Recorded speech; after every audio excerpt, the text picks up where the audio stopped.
ॐ भूर्भुवः स्वः तत्सवितुर्वरेण्यं भर्गो देवस्य धीमहि धियो यो नः प्रचोदयात्. Om Shanti Shanti Shanti. Now this is the second part of Garbha Upanishad by Sage Pippalada. Now I will describe how this Upanishad came into existence and some light on the life of Sage Pippalada. The first question concerns the date of the Garbha Upanishad. Since it is ascribed to Pippalada, we need to determine this sage's place in the Vedic tradition.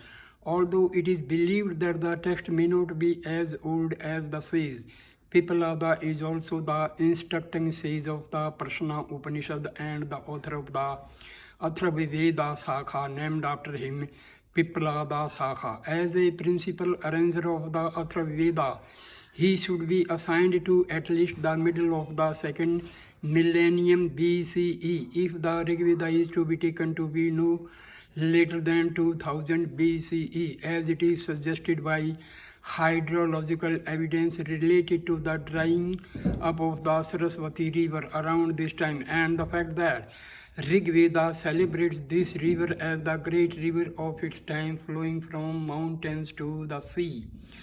According to the Puranas, Pippalada was the disciple of Rishi Vedaparsa, and he instructed Yudhishthira in the significance of the Angavarta, which is based on a dialogue between Sukra and Virochana.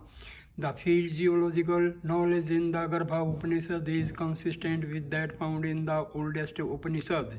Like the other text, it speaks of recursion, but it does not list as many channels, veins and nerves as the other texts do. This indicates that this Upanishad may be older than what has been assumed. Pippalada answered 6 questions in the Prashna Upanishad, a number that is reminiscent of the 6th darshanas. The 6 questions touch upon 6 different aspects of reality: forms, Nyaya, basis of life; Mimamsa, origins; Sankhya, devas within; Yoga, next world; Vedanta, and modifications; Vaisesika. This is not an argument for the lateness of Prashna Upanishad, but rather for the remote antiquity of 6 bases to reality, which mirroring the 6 directions. Recursion, the mirroring of the cosmos at several levels, including at the level of the body, is one of the central ideas of the Upanishad. It is clearly stated, for example, in the Chandogya Upanishad 8.1.1 and 3, where we are told that within the heart is the small place with the heaven, earth, sun, moon and stars, where the lights of universe shines. There is in the city of Brahma the body, the mansion in the shape of a lotus, and in it the small inner Akasha sky. What lies there should be sought, which one should seek to understand. As large indeed as in this Akasha, so large is that Akasha in the heart. Within it are contained both heaven and earth, both fire and air, both sun and moon, lightning and stars. Whatever there is of himself in this world and whatever is not, all that is contained within it. Chandogya Upanishad 8.1.1 and 8.1.3. This recursion is also expressed across time, and it leads to a variety of paradoxes that the Vedas tell us cannot be explained away by language. It is described most clearly in the last 5th section of the Garbha Upanishad, in which the body itself is seen as the ground of the sacrifice. Speaking of recursion, one must also mention Hiranyagarbha, the golden womb out of which the Veda tells us the universe emerged. In an abstract sense, creation at the cosmic level is to be understood in a sense similar to that at the individual level. Physiology and consciousness. Now we consider the most interesting assertion that the body consists of 107 Marmas, weak spots, 180 sutures or junction points, 109 sinews, 7,000 veins, 500 majja, muscle, 360 bones and 45 million hairs. The numbers 180 and 360 are obviously astronomical and related to the number of days in the civil year. Their occurrence is the assertion of the mirroring of the cosmos in the body. The numbers 107 and 109 are also but less obviously astronomically related. I have shown elsewhere, see the reference below, that the Veda rishis characterize the universe by the measure of 108. For it represents the distance to the sun and the moon from the earth in multiples of their respective diameters. If the body mirrored the universe, it will have 108 parts with 107 vulnerable joints, marmas, and 109 lashes to hold them together, sanayu. Other Upanishad, for example, Atreya, speak of 4 kinds of life: born alive, born from egg, born from moisture, insects, and born from germ, plants.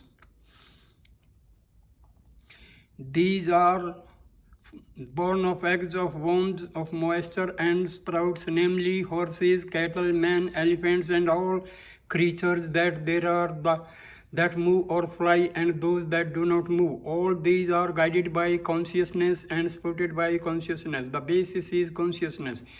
Consciousness is Brahma, Atreya Upanishad 3.3.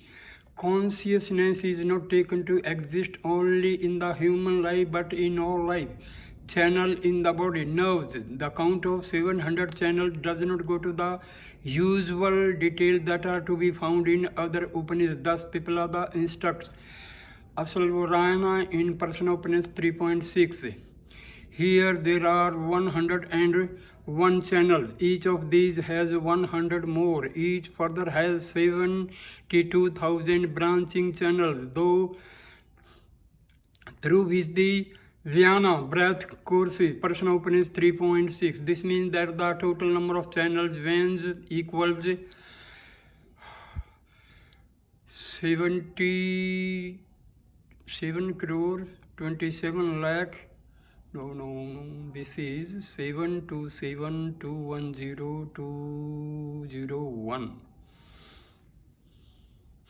72 crore 72 lakh 10,201. Of these, the most significant channel is the Sushumna, through which Kundalini Jagran takes place. Brihadaranyaka Upanishad 2.1.19 speaks of how the self returned to the body along the 72 Hita channels which branch off from the heart to all parts of the body. This, together with a further description of these nerves of 4 colors, is described well in Kausika Brahmana Upanishad. The nerves of the heart, named Hita, extend from the heart of the person toward the surrounding body, fine as a hair divided 1,000-fold. They stand full of thin essence of various colors, white, black, yellow, and red. In these, one remains when sleeping and sees no dream, becoming one with the prana alone. Then speech with all names goes to it. The eye with all forms goes to it. The ear with all sounds goes to it. And the mind with all thoughts goes to it. And when he awakes, then as from a blazing fire, sparks proceed in all directions. Thus from the self the prana proceeds, each towards its place. From the prana the gods, the senses; from the gods the world. And as a razor might be placed in a razor case, or as fire in the fireplace, even so this conscious self enters the body to the very hairs and nails. Of that self depends other selves. As the man follows the chief, or as his own people are of service to the chief, even so these other selves are of service to the self. So long Indra did not understand this self, the Asuras defeated him. When he understood this, striking down and conquering the Asuras, he attained preeminence among all gods and all beings, sovereignty and supremacy. And thus also he who knows this obtained preeminence among all beings, sovereignty, supremacy. He who knows this, he who knows this Kausika Brahmana Upanishad, causal chain and birth. In section 4, the Upanishad speaks of how the newborn forgets the causal chain at the moment of birth. This echoes the Bhagavad Gita by the rising together of desire and envy, by the confusion of duality. All beings when the born fall into the state of forgetting. Bhagavad Gita chapter 7 and Shloka 27. By doing this, it is able to fit the individual's embodiment in the womb that is consistent with the idea of rebirth. General views. Like other sages of the Upanishads, Piplada is systematic and rational. The physical basis of life and the sequence following the development of the embryo is clearly defined. He describes the basis of life mystically in categories that go in sequence from 2 to 7. In the body emerges 8 natures, and in arise 16 modifications that are similar to the tattvas of Sankhya. In Prashna Upanishad 6.4, these are listed by Piplada. The embryo is taken to have become Jiva, conscious self, in the 7th month, and in the 8th month it becomes complete in every sense. This gives the time the fetus becomes a person with attendant legal rights. It is not explained how the Jiva comes to be attached to the body. Although other passages indicate that Jiva resides in the heart recess, it also suffuses the entire body. Furthermore, its identity with the Purusha means that mysteriously it is the one with the entire universe. The distinction also implies the existence of the subtle body, Lingam. In the Sarasara Upanishad 7, the subtle body is defined as created out of the mind and other subtle elements that reside in the knot of the heart. The consciousness within this subtle body is called the knower of the field. The body is an instrument of the heart, but for it to be able to do what it can, must be free. This is moksha or mukti.